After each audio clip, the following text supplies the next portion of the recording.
Hello, everyone. Yo Link Jr. We have JD Vance. He has some thoughts and a response to the Democratic National Convention when most Democrat reporters were pretty much grilling Donald Trump, and for his case, until his case, yes, he wants to go ahead and defend him, and I understand where he was coming from, but he's looking like, okay, they going a little bit too much, right? He pretty much wants them to pump the brakes on the Trump rhetoric, right? So Republican vice presidential candidate Senator JD Vance of Ohio on Wednesday suggested Democrats should pump the brakes on the rhetoric surrounding from President Trump for the sake of safety. According to his thoughts, they said Vance, speaking with reporters in North Carolina, pointing to the speeches at the Democratic National Convention this week. Now, he said, I hope they will, and I quote, I hope they remember when you tell the American people that this guy must be stopped at all costs. Most people are going to respond to that reasonably. Some people are going to take crazy actions and take matters into their own hands. Want any type of vigilantes. I understand peace. I encourage my Democratic friends to maybe pump the brakes a little bit on apocalyptic rhetoric around Donald Trump. That he's this crazy man. He's horrible. He wanted a dictator. I mean, they going hard on the Project 2025. So I don't know. But it said Vance noted that he believes Democrats recognize that when you say that the guy is an existential. I'm sorry, existential. I can't pronounce it. That means crazy people are going to take actions to their own hands, and that they tone it down following the assassination attempt on Trump at a campaign rally last month. Now, the convention speakers, however, suggest that may no longer be toning the political rhetoric down, Vance argued.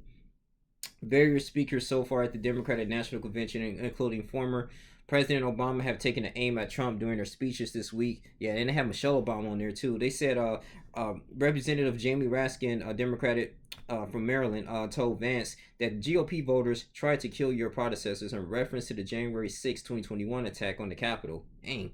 Raskin, who served on the January 6th Select Committee investigating the Capitol attack, noted former Vice President Mike Pence was the target of many rioters during the insurrection, as they looked to him as the last option in preventing the transfer of power to President Biden. Interesting. The Trump campaign responded to Raskin, stating that the Maryland Democrat was willing to politicize talking about assassinations just 1 month after a gunman fired shots at the former president in Butler, Pennsylvania. Vance said that the tone down the rhetoric is in part because of Donald Trump's leadership. I mean, he had every right to stand up after he was shot in the ear and get really pissed off and blame the Democrats at what he instead did was call for the national calm and national unity, which I agree. Vance said, I think the extent to the temperatures being dropped at all is because of Donald Trump. And again, people accuse him of being a cowboy, but he responded to that moment with a remarkable amount of clarity and calm.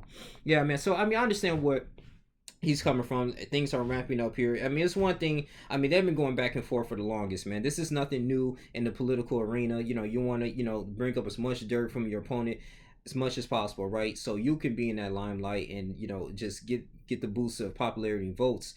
But I kind of do agree with JD Vance saying this. Like I said, this is my personal opinion. I mean, about the shots and things of that nature. Like, hey, he did survive an assassination attempt, and I understand the January 6th insurrection was very huge, in this country. Something we've never seen before, and we don't want that to happen again. At the end of the day, especially this outcome of the election, whether Trump win or not. If one of those things is that, man, people were actually hurt. One person died. Like it literally just paint the bad picture, in this country, man, as a whole. So, people, probably don't really understand. I won't say understand. They just don't like him in general. They don't like his policies. So, yeah, they're gonna go back and forth with him a lot. Even then, when he was in 2016, the thing is too. What I want for this upcoming debate with Trump and Harris is to discuss policies. I don't want any bickering back. I mean, I know it's probably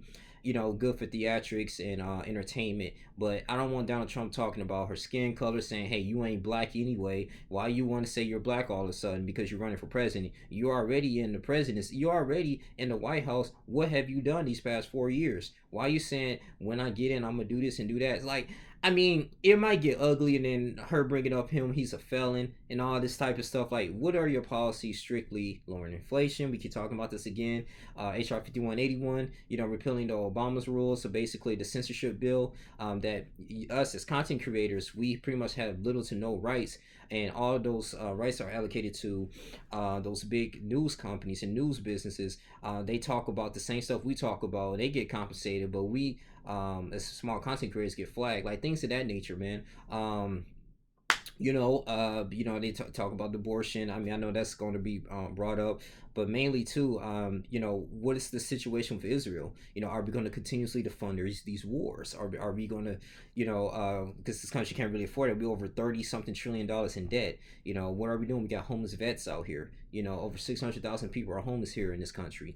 What are we going to do about these type of things? Are they going to penalize different companies that actually own these, private companies that actually own these apartment complexes and townhomes that keep going up on the rent of those who make like under $100,000 a year? Can we get a break, a grace period? Like, for real, if you're behind on your rent, or hey, you should penalize these private companies that constantly goes up on the rent each and every single year, to those who barely making it anyway, based on their income.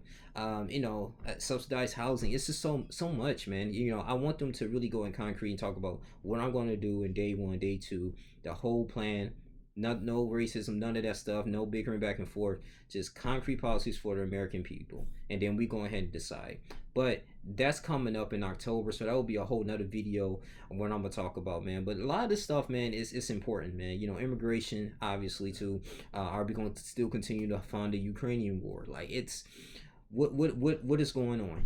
We need some answers, right? We don't need shouts and back and forth like we back in high school. So that's the thing. I just want a more professional, I can speak for myself, a more professional debate, but that's going on. But hey, and we're gonna move forward to I think for the I think October is the vice president debate, but September should be coming up soon for the presidential one. But yeah, that's just pretty much my thoughts on that, man. That's how we're gonna move forward and progress as a people.